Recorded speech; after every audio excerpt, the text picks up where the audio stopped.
Good morning, friends. Today I welcome you all for the new session of our class 10th. जैसे आप सबको पता है कि आज आप 10वीं कक्षा में पहुंच चुके हैं। 10वीं कक्षा का अर्थ क्या होता है दोस्तों? सबसे पहले मैं आप सभी 10वीं क्लास में पहुंचने वाले बच्चों का स्वागत करता हूं और आज हम देखेंगे 10वीं क्लास का जो माय इंग्लिश कोर्स बुक, ये जो टेक्स्ट बुक है इंग्लिश का, इसके बारे में आज हम जानकारी लेंगे। ठीक है, कि किस प्रकार से इसमें आपको बहुत सी चीज़ें बताई गई, क्या क्या सिलेबस है और किस किस को आपको ध्यान में रखना है, पेपर किस प्रकार से आएगा, इस सब चीज़ों की जानकारी आज हम लेने वाले हैं दोस्तों। तो चलिए देखते हैं my English course book. As you all know that English course book is very important to know about all the essential things whatever we required to know about the exam is included in the course book. So this is the English course book. This is the front cover of English course book. ये आपके English course book का जो पहला cover है, front cover है, वो है जिसमें आपको दिख रहा है कि you can see one girl and boy is studying something or they are reading something. Okay, they are reading the English course book. Now we are going to see, this is standard 10th, you can see here, and you can see the, so what you can do, you can, if you want to download the digital version, means आपको अगर समझ में नहीं आता है, आपको लगता है कि मुझे अभी डिजिटल ही है, अपनी स्कूल चालू नहीं है, तो आपको ऐसे लगता है कि मुझे क्या करना चाहिए कि मुझे इसके वीडियो देखना है, जो भी लेसन आपको समझ में नहीं आता है या आप उसे जानना चाहते हैं खुद से, तो आपको अगर वीडियो देखना है तो आप अपने मोबाइल में क्या कीजिए, जो QR कोड स्कैनर है उसे प्ले स्टोर से आप उसे डाउनलोड कर लीजिए। ये जो यहाँ पर उसका स्कैनर का ये दिया है, कोड दिया है, इसको स्कैन कीजिए और आप डायरेक्टली चले जाएंगे दीक्षा ऐप पे। और क्या होगा दीक्षा ऐप पे जाने के बाद, दीक्षा ऐप पे जाने के बाद आपको इससे संबंधित ये बुक, आप ये जो इंग्लिश की बुक है इससे रिलेटेड सभी कंटेंट आपको वहाँ पर देखने को मिलेंगे। और उस कंटेंट का आपको क्या करना है दोस्तों, उस कंटेंट की आपको मदद लेना है और जिसके ज़रिए आप पूरे के पूरे लेसन पोएम के बारे में जानकारी ले सकते हो। ठीक है, तो ये हो गया दीक्षा ऐप। इसके बाद हम देखेंगे, आगे आएंगे, आगे आने के बाद हम जब देखेंगे कि हमारे कोर्स बुक में क्या क्या चीज़ें महत्वपूर्ण हैं तो उसके बारे में, तो सबसे पहले we are going to see the content of this year, which are the content are included this year that we are going to see today. Okay, first of all I want to say you that this year you have 4 unit. इस साल आपको 4 unit है दोस्तों। पिछले साल भी 4 ही unit थे, 9th में जब थे आप तभी भी आपको 4 यूनिट थे इंग्लिश के, जिसमें आपको क्या दिया गया था, हर यूनिट में आपको 5 लेसन्स दिए थे, जिसमें कुछ पोएम्स थे, जैसे 1.1 ये पोएम है अ टीनेजर्स प्रेयर, फिर 1.3 भी पोएम है और बाकी लेसन्स है, कुछ इंस्पिरेशनल लेसन्स है, and all the lessons and poems going to inspire you. Why to inspire you? Because they try to overcome your skill, whatever you have the skill, उसको उभारना चाहते हैं। इस वजह से जितने इसमें लेसन दिए गए हैं, जैसे यूनिट 1 में 5 लेसन है, आप यूनिट 2 में जाएंगे तो इसमें एक ज़्यादा है, वर्ल्ड हेरिटेज के बारे में बताया गया है, जो हमारे दुनिया की, जो हम मराठी में इसको वारसा बोलते हैं, जो हमने बहुत ही अच्छे से जतन करके रखा है, वो है इसमें। तो ये सभी चीज़ आप इसमें पढ़ोगे। हर यूनिट में आपको 2 पोएम देखने को मिलेगी, 2.1 एंड 2.3, मतलब ये सब पोएम है। आपको 4 यूनिट में मिला के 8 पोएम आपको यहाँ पर देखने को मिलने वाली है दोस्तों। ठीक है, तीसरे इसमें यूनिट में जाएंगे तो वहाँ पे भी आपको 3.1 पोएम है, 3.2 stopping by woods on a snowy evening, ये भी एक पोएम है। इसके बाद आप 4th इसमें जाओगे, the world is mine, O captain my captain, ये सभी पोएम हैं। कुछ इंस्पिरेशनल लेसन है, जैसे unbeatable super mom Mary Kom. Mary Kom के बारे में आपने सुना ही होगा, ये एक बॉक्सर रह चुकी है जिसने हमारे देश का नाम सर ऊंचा किया है ओलंपिक्स में। जो भी दूसरे जो राष्ट्रकुल स्पर्धा होती है उसमें भी उन्होंने शिरकत की है और हमारा देश का नाम क्या किया, ऊंचा किया।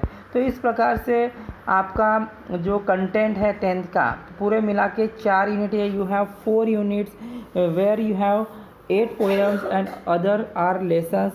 All the lessons are very inspirational. They give you some moral to develop your overall personality. It can develop your overall personality.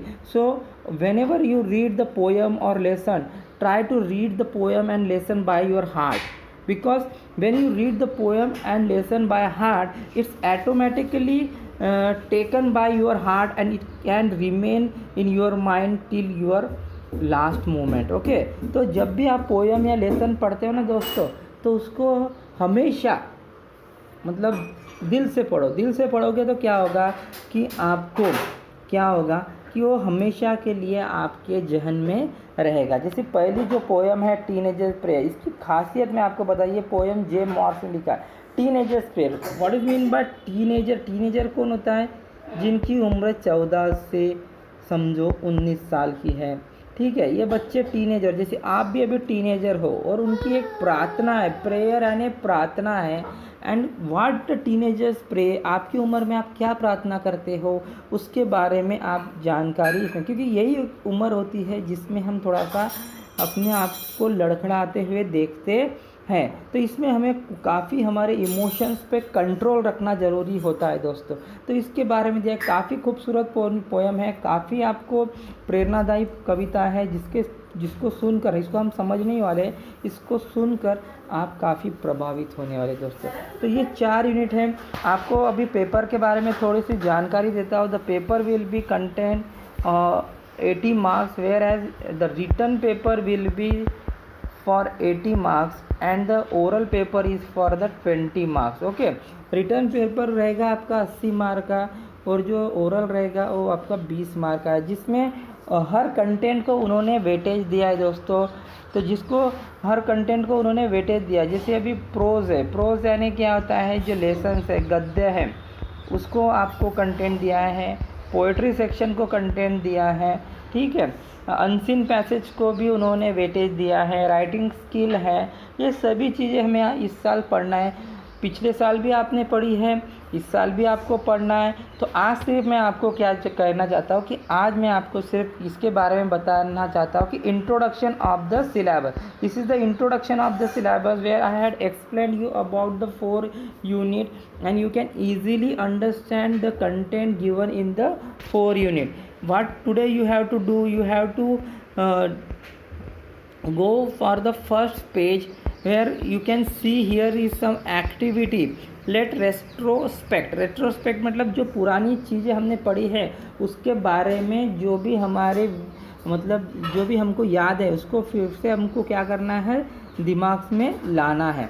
जैसे अभी हम यहाँ पर पढ़ते हैं कि every lesson poem begins with an opportunity. मतलब जो भी आप कविता पढ़ते हो, जो भी आप पोएम पढ़ते हो, उसमें आपको कुछ ना कुछ अपॉर्चुनिटी मिलती है, चांस मिलता है सीखने का. To chat with your benchmate, groupmate, classmate and even teacher. मतलब आप जो भी पढ़ते हो, जिसके कारण हमारा इंग्लिश पढ़ने का उद्देश्य क्या है कि we should develop our English language. It is not, we should not learn as a subject, we should learn as a language. हमने इंग्लिश को क्या करना चाहिए, लैंग्वेज की तरह पढ़ना चाहिए.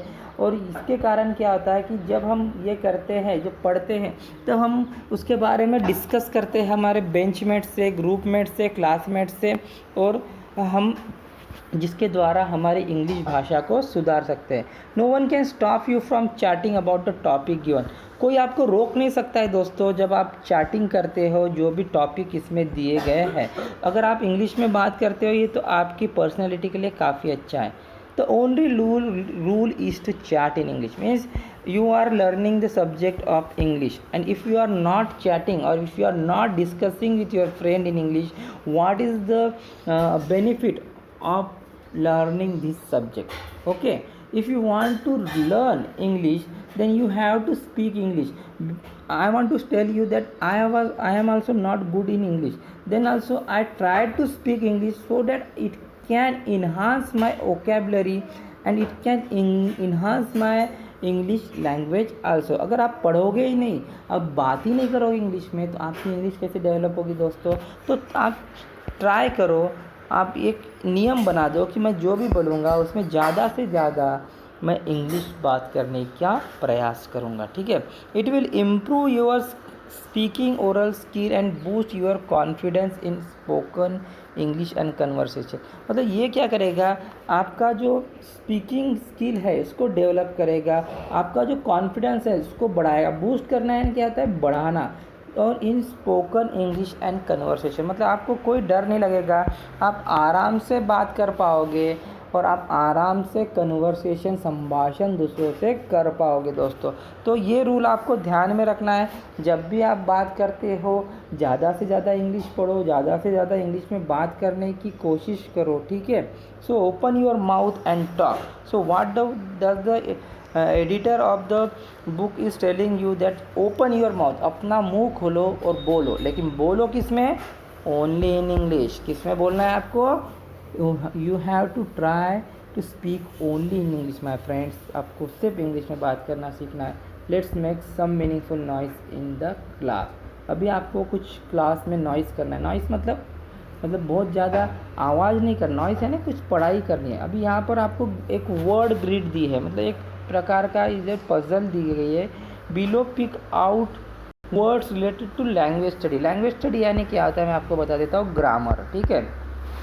ग्रामर से रिलेटेड कुछ शब्द इसमें छुपे हुए, ये जो वर्ड ग्रिड दिए ना आपको, इसमें कुछ शब्द छुपे, जैसे पार्ट ऑफ स्पीच के बारे में आपको हिंट देता हूँ। Part of speech, noun pronoun जो होता है ना पार्ट ऑफ स्पीच में, उसके बारे में। जैसे अभी यहाँ पे आपको पूरा पढ़ना है, जैसे उन्होंने एक आपके लिए करके दिया कि प्रोनाउन, फिर आपको ढूंढना है दूसरे शब्द, समझे। जैसे उन्होंने प्रोनाउन दिया, तो पार्ट ऑफ स्पीच में कितने प्रकार के, how many types of parts of speech are there, 8 types of part of speech are there. Now you have to find out some other name. जैसे यहाँ पर अभी आप देखोगे ना, मैं आपको एक देता हूँ, NOUN, नाउन।